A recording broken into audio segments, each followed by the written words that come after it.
old 9mm ply from Wicks. First thing I'm going to do though is get rid of the label. What I found best for these is just a nice sharp chisel, hold it nice and flat and push it into the label and it'll take it off nice and cleanly. Also always push away from you, not towards you, then you're not going to get caught yourself. Work your way down the label and it'll all come off. Sometimes if you get a bit of residue just on the board itself, usually cloth with a tiny bit of white spirit or so, that'll usually get rid of it, but that tends to get rid of all the label and the residue as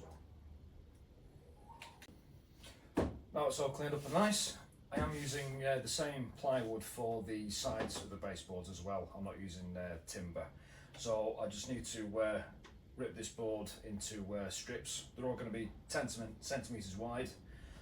First ones to do, so they'll be exactly the right length to do the long side of these, and then I'll have plenty of pieces so I can just sort out the ends and a bit of support through the middle. So I'll just rip this into a few pieces. First things first, protection.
Right, got the strips cut.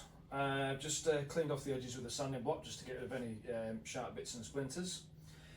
The main board, I've marked half distance of the thickness all the way around, and I've drilled a set of pilot holes for the screws on both edges and both ends. So what I'll do is I'll get a bead of glue just on this side here, pull the piece over, I'll pilot drill again into this piece, because if I started to just screw straight in, I just end up blowing the ply. So I'll pilot holes in first and then screw this side down, which should sort out this bowl that the sheet's got. It'll pull it nice and straight on this framework. So see you when it's all done.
unfortunately, I was a bit of a technical idiot and missed a load of the filming, unfortunately, in the building of that board. So you'll have to sort of fill in the gaps yourselves, I'm afraid. So 3 boards all done now. They're all together. They're all bolted up, just some M10 nuts and bolts. I'm just going to get some larger washers for those. I forgot to fix them up today, just to spread the load on the wood, stop it getting compressed too much.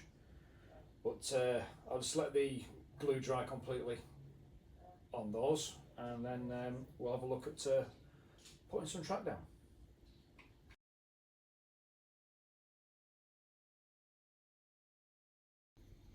Oh well, a few days later, I've got all 3 boards all made up now. Well, the 2 just on the other side there. So the next thing we need to do is do some legs for it. So I've been down the old wicks today. I'm using 44 by 44 mil timber for the legs, or what would be sort of 2 by 2 in old money. See how square and straight these actually are. Yeah, not horrendous. One thing I've noticed about wicks timber is sometimes it can be a bit of a lottery as to what you get and how straight things are. I've had it on other projects in the house where I've opened one of these packs and the whole thing's just sprung out like a flower. So I'll check all these pieces out and I'll show you what I'm going to do with them.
Well, there we go, that's one leg done. I'm going to put 4 on this board, then the adjoining boards will each have just 2 on each. So I'll set this one up first and then sort of go out from there. So 7 more to go.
So this is the point that crosses the baseboard.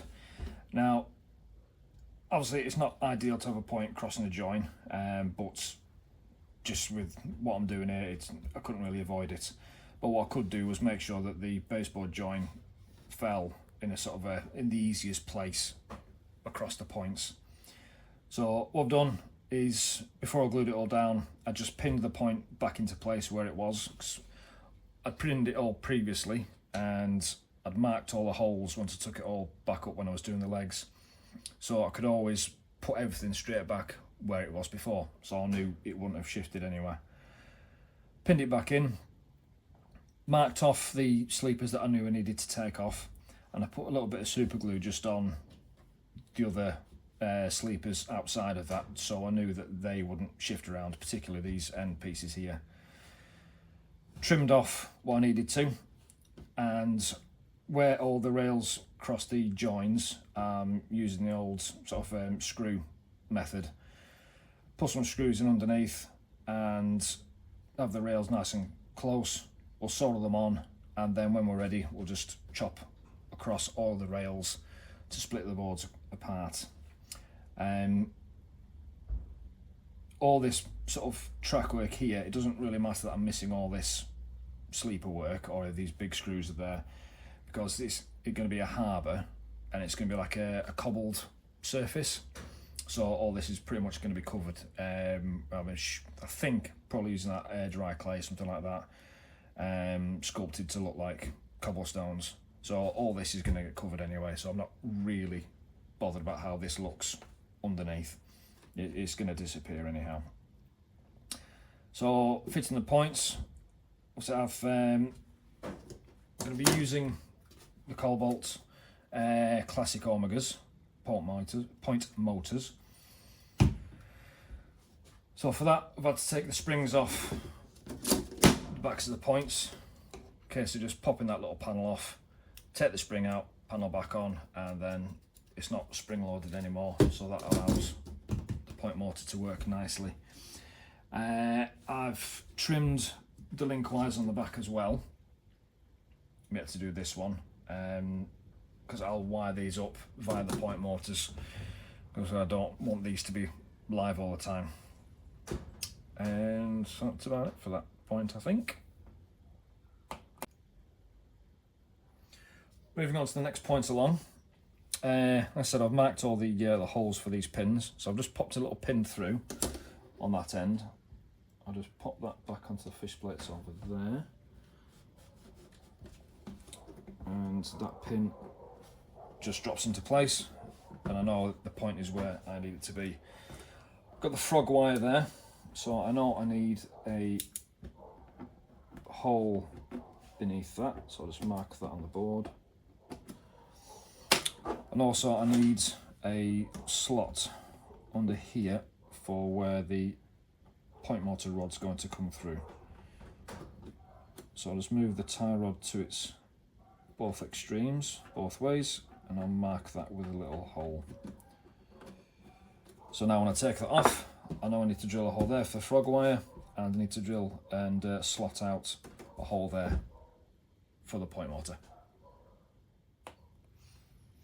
So there's holes drilled, one for the frog wire and one for the point motor rod. I've just put the pins back through on the points. So now I'll just pop some of this adhesive on the back.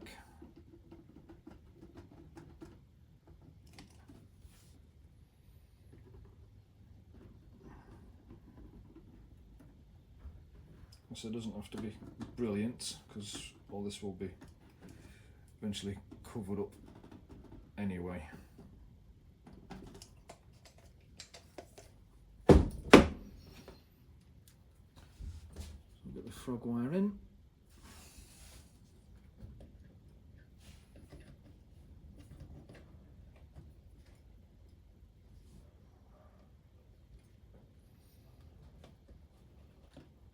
So that's in there. Line up that pin, we're in. That's in. Little tap.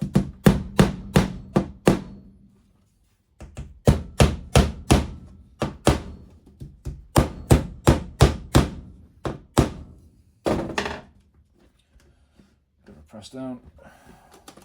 That's all free. That's in. And there we go.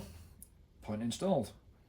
Now just rinse and repeat for the rest of the track work. And here she is on her 8 feet, so to speak. Yeah, all together, tracks all down, all pinned and glued where necessary. I didn't glue the storage yard track, I just left that just pinned as it is. Didn't think I needed to bother with that. But it's all together. The tracks are screwed down and soldered at each of the joints at the moment, so they just need splitting. And then it's just wiring, fitting point motors, and hopefully it all works all right. So I think I'll call it for this video for now, and see you on the next one. Thanks for watching.